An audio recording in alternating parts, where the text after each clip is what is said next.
Hello. Hello, everyone. So I'm Dr. William Berger, physician and founder of Northeast Medical Practice in Great Neck, New York. We are a primary care, weight management, and aesthetic medicine practice. I'm Irina Berger. I am administrative director and I'm a co-founder of Northeast Medical Practice. Okay, so today we'd like to switch gears a little bit and alter things slightly from our prior videos.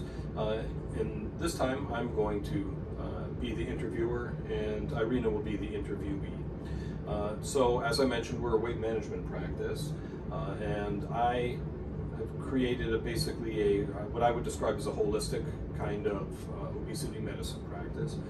So we focus on lifestyle modification and use medicine if need be and appropriate. So the pillars of lifestyle medicine, I merge together the pillars of lifestyle medicine with the pillars of obesity medicine. And these are the things that we focus on. So diet and nutrition, exercise and physical activity, sleep, underrated in a lot of ways and very important, not focused on. Stress, the same. Avoidance of risky substances such as alcohol and drugs, tobacco. And then we get to behavior change and medication as needed being the last one. Today we're going to focus on behavior change and what that means for our patients and how we can help them. Of course, we're all human and we often know what we're supposed to do, the habits that we should have, that we should work toward, what our bad habits are. But the biggest hurdle often for people in their weight loss journey is how to make those changes. So I know, and you can speak to the statistics, I'm sure, about the benefits of a health coach or a well-being coach. Irina, you're a certified well-being coach with the organization called Well Coaches. I know it took you over a year to obtain your certification. It's been a very intensive educational process for you. So I'd like you to tell us a bit about what a well-being coach, a health coach is, and how you help our patients in the weight management practice here at Northeast Medical Practice. Thank you, Dr. Berger. First of all, I want to say that coaching is my passion. I always coached people. I mean, I worked for corporate, and my designation was the human resources field. In HR, we usually coach on two factors. I mean, one is when somebody is not meeting expectations, right? And you're trying to bring them to the level of meeting expectation, or they would need to exit the organization. Or the second portion is when executive management kicks in, right? I mean, when you grooming executives and you helping them with achieving their goals. Succession planning, exactly. So this was exciting opportunity for me, again, because nothing is more important than health. And this comes very, very natural for me to work with people and get them to another level. But again, in any kind of coaching, I mean, I want to, stress out the accountability, because I can mentor, coach, and inspire all day long. But if the individual is not stepping up and taking, accountability and really drives, I mean, the coach is not going to be successful. In the corporate, they call this inside-out coaching, like they use a lot of times Alan Fine. Well coaches also, but methodology is very, very similar. You're not wearing expertise hat, right? I mean, you're not telling people what needs to be done. You're basically asking them proper questions, and the questions are within, right? And when you're meeting with your patients on a weekly basis and you're reinforcing, and holding patients accountable, there is 80% of success.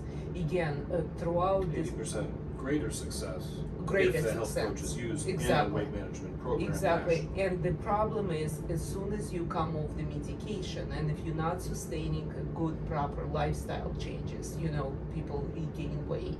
And to lose second time, as we know, it's much, much harder. Exactly. And maybe you could talk a little bit about it. I've discussed this quite a bit in other videos, but yes, just briefly, because I do want to focus on the health coaching piece today. But yes, number one, lifestyle changes, appropriate healthy lifestyle should be the foundation beneath for every patient. In particular, a patient with a weight issue. Medicine should be one tool in the toolbox, along with all of the other pillars of lifestyle and weight management medicine that I mentioned at the beginning of our And yes, there are studies, not to overwhelm people, but for 90% of people, when they lose a significant amount of weight, be it just with lifestyle or with lifestyle plus medicine, to go, back off on the medicine, for example, to taper off it and stop it, which is often one of the first questions I get from patients is, how long do I have to be on this medicine? Do I need to be on it forever? The answer is maybe, and it's also up to you, because without, and the studies have shown very intensive lifestyle changes and kind of strict adherence to them, weight gain is most likely for 90% of people. And so the changes I'm referring to are usually kind of a whole food plant-based diet that's low enough in calorie to avoid the weight gain, but also exercise plays its biggest role in lifestyle, other than its general association with our longevity and quality of life. But in terms of weight, weight maintenance is really the important place for exercise. I would say 80% of the battle in terms of weight loss is dietary and other issues, but in terms of weight maintenance, it's exercise. So the studies have shown that actually 1 hour of intensive exercise, like HIIT training, for example, 6 days a week is what's required for most people to actually keep off weight if they lost a very significant amount of weight through using medication, for example. So, and in order to implement that kind of lifestyle change, or even the basic changes that we recommend, having the guidance, and as you mentioned, not a paternalistic kind of guidance where the patient's being told what to do. They get a little bit more of that from me in the examination. But in order for them to actually develop a healthy lifestyle, and I'm sure you can speak to this more, that because you're not wearing the expert hat, you're not telling them what to do, the patient is essentially in an environment that you create where they come to, oh, this is the way that this would actually be a great idea, the way that I would like to start eating a healthier diet. Then they own that decision, and you're there to basically help them with goal setting and so forth. Maybe you can talk a little bit more about how the coaching works. You've said you're not the expert, the patient's the expert in the patient, but tell me how it works. So the first session I always do in face-to-face, right? And it's 1 hour intake. I send prior to the session assessment. Individual, the patient needs to complete the assessment, and of course you need to know where they stand, what they pretty much doing right now. Then you are meeting with them for 1 hour, and basically it's introduction session, right? I share about my experience. We also define roles and roles and responsibilities. We also try to really sign off on the contract, because you cannot expect someone to get where they are in 1 week. We usually sign the contract for 3 months to see changes. Whenever you change your habit, people say it takes 21 days, right? And of course, the following sessions we can do for half an hour, and usually virtually, and I work with my patients on a weekly basis, where we pretty much utilizing the SMART goal model. It's specific, measurable, attainable, realistic, and timely. And basically, setting up those SMART goals, and we're working toward those goals. And every week we revisit them, and we're setting up, and again, it's not only to exercise, or it's not only to nutrition. There are many facets of lifestyle management.